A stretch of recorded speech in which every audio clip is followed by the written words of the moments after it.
Hello everyone, and welcome to Tick-Borne Diseases, a comprehensive review for Tennessee practitioners.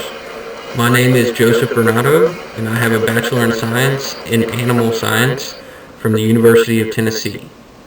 This CME Enduring Material serves as my MPH capstone project for Des Moines University.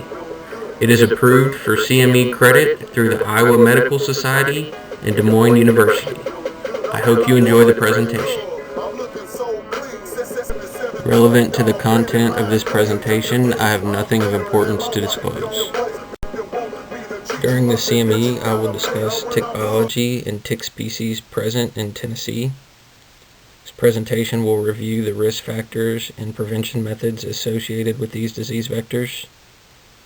Focus will be given to the identification of the signs and symptoms associated with tick-borne diseases, while recognition will be given to the appropriate diagnostic and confirmatory testing protocols. Finally, I will examine the industry standards regarding the treatment of tick-borne diseases. Let's get started with some tick biology. This section will provide a brief overview of ticks and their life cycles, but more importantly, it will serve as an introduction to the tick species relevant to public health and healthcare providers in Tennessee.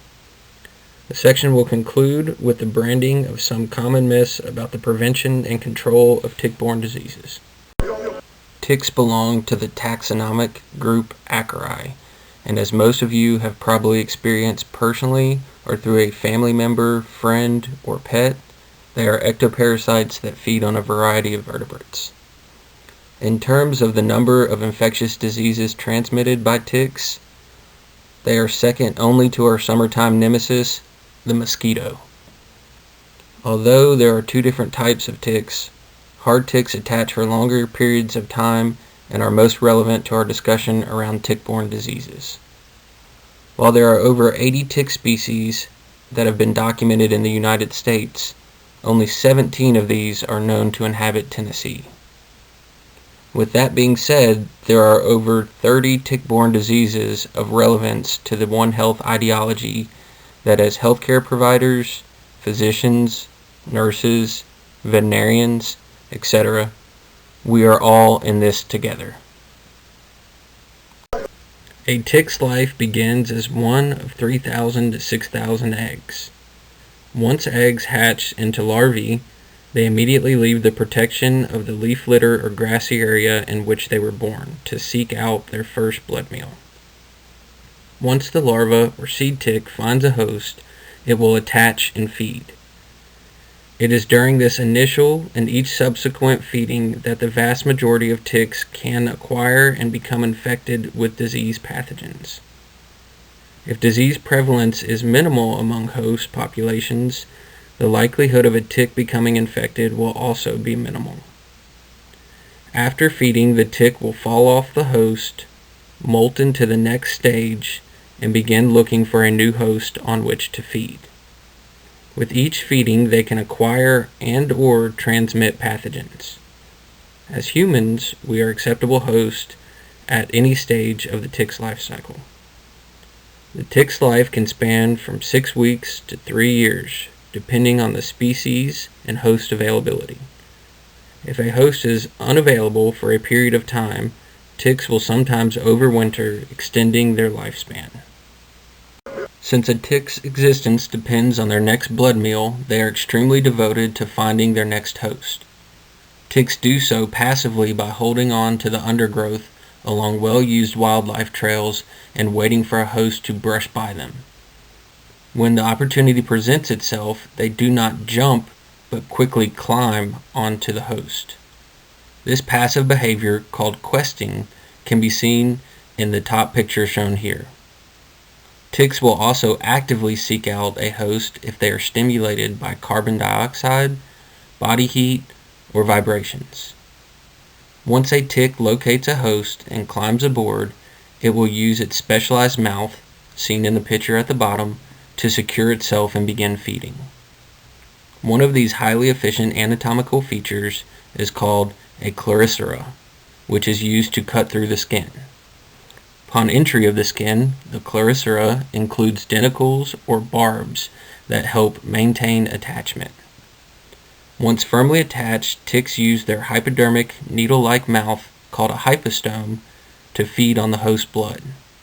Since a complete blood meal takes hours, ticks also have some very specialized enzymes in their saliva. These enzymes promote inconspicuous attachment and blood transfer.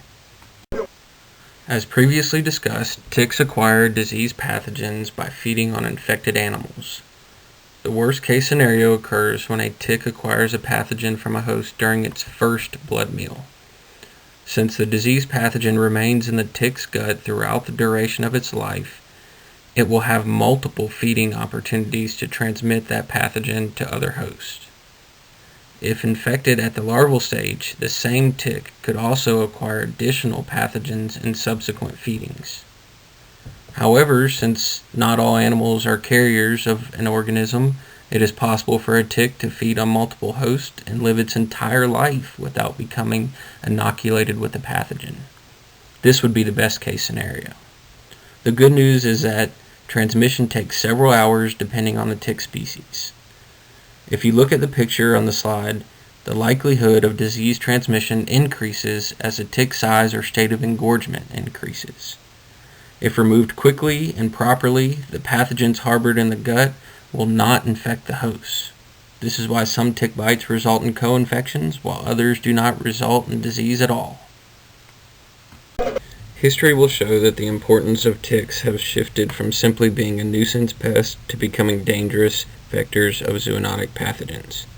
In the past, several tick-borne diseases were thought only to be of veterinary importance, but over time these organisms have proven to be pathogenic to humans. For example, anaplasmosis has been known to cause disease of veterinary importance since 1932. But it was not until around 1990 that it was identified as causing human disease. We know now that ticks carry a variety of pathogens. Some of these pathogens cause an assortment of diseases ranging from fatal infections like Rocky-Mounted spotted fever and ehrlichiosis to non-fatal infections like Master's disease. Furthermore, we can assume with near certainty that there are current veterinary pathogens that will ultimately be discovered as zoonotic tick-borne diseases. These 2011 maps indicate the distribution of reported cases of tick-borne diseases in the United States. In the top left, you can see the majority of the spotted fever rickettsiosis cases are either in or surrounding Tennessee. Since 2010, all rickettsial infections, including Rocky-Mounted spotted fever, have been reported under the spotted fever rickettsiosis taxonomy. Similarly, the lower left Lyme disease map likely includes not only Lyme disease cases, but also cases caused by other Borrelia species with Lyme-like presentation, for example, Master's disease. Next, in the upper right portion of the slide, you will see that Tennessee also reported a large number of Ehrlichia schafiensis cases in 2011. Please note that this particular map does not include the Ehrlichia ewingii or the undetermined ehrlichiosis cases. In the bottom right, you will see that Tennessee only reported a few cases of anaplasmosis. Lastly, you can see that the slightly different maps in the middle show that babesiosis and tularemia are rare in Tennessee. In synopsis, please note the similar rickettsial and Ehrlichia schafiensis distributions. Likewise, you can also see that anaplasmosis and Lyme disease share comparable case distributions. For more information, please consult the source listed at the bottom of the slide. Now that you have seen the national distribution of some tick-borne diseases, let's see how Tennessee compares. Unfortunately, Tennessee has a very high incidence of spotted fever rickettsiosis cases, which again includes Rocky-Mounted spotted fever. This means that Tennessee experiences 10 times more rickettsial cases per 100,000 population than the U.S. experiences as a whole. This is a very concerning statistic and one that should be given serious attention. The ehrlichiosis and anaplasmosis figures here not only include all Ehrlichia species, Schafiensis, ewingii, and those unspecified, but these incidence rates also include anaplasmosis cases caused by Anaplasma phagocytophilum. Although this Tennessee incidence rate is much closer to the national rate, Tennessee still exceeds the U.S. in incidence of ehrlichiosis and anaplasmosis cases. Again, not where Tennessee wants to be. Lastly, Tennessee finally exhibits a lower incidence rate than the U.S. in Lyme disease incidence. In fact, Tennessee experiences an incidence rate that is more than 10 times less than the U.S. incidence rate. Thinking back to the past several slides, what could you conclude regarding tick-borne diseases? The ticks in Tennessee are infected with a lot of rickettsial pathogens, right? What about Lyme disease causative pathogens? Not so much. Now, what can we conclude about the wildlife hosts in Tennessee, taking it a step further? A lot of them are carrying rickettsial organisms. Very few are carrying Borrelia organisms, right? We can come to this conclusion because we know the ticks have to get these pathogens from a reservoir host. Since tick-borne diseases are vector-borne diseases, it is important that we take a little time to talk about the tick species that are of public health importance in Tennessee. The first tick species, and probably the most well-known, is Amblyomma americanum, which is better known as a Lone Star tick. The Lone Star tick is very important in Tennessee as it carries multiple pathogens that cause human disease. The most notable of which is Rickettsia rickettsii, the causative agent of Rocky Mountain spotted fever. Two other pathogens of equal importance are Ehrlichia schaffiensis and Ehrlichia ewingi, both of which are responsible for causing ehrlichiosis infections. Some other notable diseases carried by the Lone Star tick are tularemia and Master's disease. You may hear Master's disease referred to as Lyme-like disease or Southern tick-associated rash illness, also known as star eye. It is important to note that Amblyomma americanum can harbor some other non-pathogenic rickettsia organisms. These organisms are of significance to Rocky Mountain spotted fever testing and to other healthcare professionals such as veterinarians. Not only does the Lone Star tick carry two of the most prevalent and most fatal pathogens in Tennessee, it is also one of the more abundant species in the state, making it extremely dangerous to Tennesseans. If you take a close look at the picture, you will notice that the adult female is the only life stage with the characteristic spot or lone star on its back. The larvae of this species are also well known as seed ticks. These newly hatched larval seed ticks are often responsible for infestations resulting in hundreds of individual bites on one person. As you can see in the distribution map, this species is located throughout the southeast and can be found in almost every county in Tennessee. The saliva of the Lone Star tick can cause mild skin irritation in the form of a dime-sized red area that appears within 48 hours of the bite. This reaction does not indicate disease transmission and should not be mistaken for other rashes related to tick-borne diseases. The American dog tick is abundant throughout the central and eastern portions of the United States and is found throughout Tennessee. The adult members of this species are dark brown in appearance with random silver streaks on their backs. As with the Lone Star tick, the American dog tick is important because it can survive for long periods of time and it is responsible for transmitting Rocky Mountain spotted fever to humans. Although the potential for disease transmission exists, there are several factors that reduce the danger posed by the American dog tick. First of all, the Rickettsia rickettsii organisms themselves have lethal effects on the host they infect, which limits the population of wildlife reservoirs available as intermediate hosts. Furthermore, the tick itself uniquely produces rickettsiostatic proteins that attack the pathogenic organisms as a means of protecting the tick. Dermacentor variabilis' role as a vector of zoonotic pathogens is further minimized by the evidence that dogs are the primary host of the species and that the immature stages rarely attack humans. The next species of public health importance in our discussion is Ixodes scapularis. More commonly known as a black-legged or deer tick, this species is well known for the transmission of Borrelia burgdorferi, the pathogen that causes Lyme disease. The black-legged tick can transmit multiple other zoonotic pathogens while playing a pivotal role in the transmission of the most commonly reported tick-borne disease in the nation, Lyme disease. Besides Borrelia burgdorferi, hosts of this tick species can also be infected with Anaplasma phagocytophilum, which causes anaplasmosis. With a high potential for co-infection by these organisms and more, the black-legged tick is one species that you do not want to be bitten by.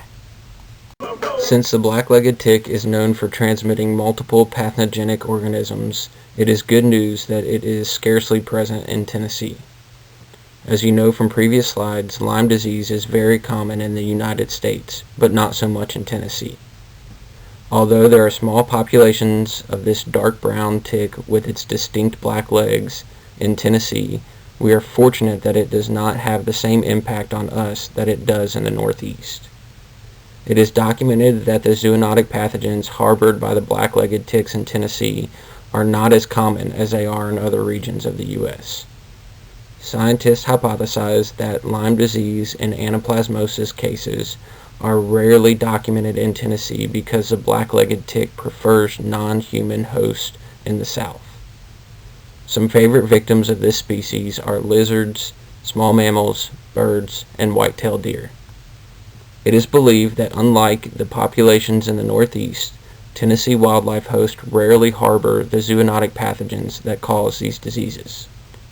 Since the pathogen is not as widespread in these intermediate hosts, the frequency of a tick becoming infected during a blood meal is minimized.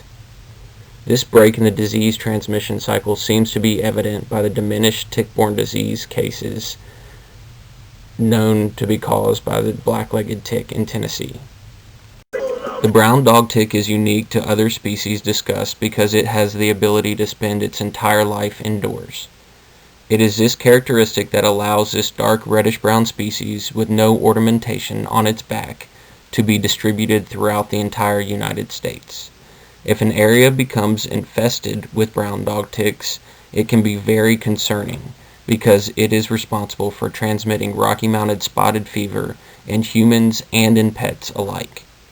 Furthermore, infestations can be extremely difficult to resolve. Since this species prefers dogs to humans, and since it is scarce in Tennessee, it is of minimal importance as a vector. However, the brown dog tick can remain active year-round while it lives indoors.